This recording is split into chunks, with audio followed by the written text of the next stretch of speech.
Before the world heard the speech, before the marches filled the streets, before the dream had a name, there was fear. Fear in the voices that said, "Stay in your place." Fear in the laws that decided who mattered and who did not. They believed silence was permanent. They believed injustice was normal.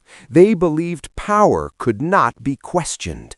Then one man chose a different path. He had no army, no weapons, no throne, only words and the courage to use them. They threatened his life. They followed his every step. They tried to break his spirit. But what they didn't understand was this simple truth. When love becomes a choice, fear begins to lose. This is not a story about anger. This is not a story about revenge. This is the story of how hope learned to walk, how a dream learned to speak, and how one voice forced a nation to listen. This is the story of Martin Luther King, Jr. Martin was born in 1929 in Atlanta, Georgia. One city, two completely different worlds. As a child, he couldn't understand why some doors were open to others but closed to him. Why his white friend was suddenly no longer allowed to play by his side. That simple, painful question became the seed of a lifelong dream. Raised in a home rooted in faith, Martin learned early that words could be prayers or revolutions. He studied philosophy, he studied theology, and he discovered an idea that would shape his destiny. Nonviolence is not weakness.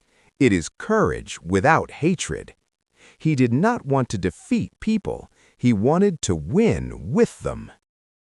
In 1955, a tired woman named Rosa Parks sat down, and by refusing to stand, she lifted a nation. Martin, just 26 years old, was chosen to lead the Montgomery Bus Boycott.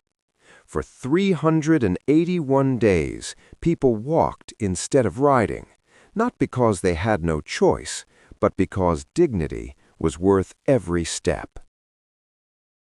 Threats became constant. Homes were attacked. The message was clear: stop, or you will die. One night, exhausted and afraid, Martin sat alone. He did not pray for safety. He prayed for strength to keep going. And from that night forward, he never turned back. Prison did not silence him. It gave him clarity. From a cold cell, he wrote words that still echo. Injustice anywhere is a threat to justice everywhere. Those words became a mirror, forcing a nation to look at itself. August 28, 1963. 250,000 people. Different colors. One heartbeat. Martin did not shout. He did not accuse. He did not threaten. He dreamed. A dream of children walking together, of freedom without conditions, of a nation at peace with its conscience.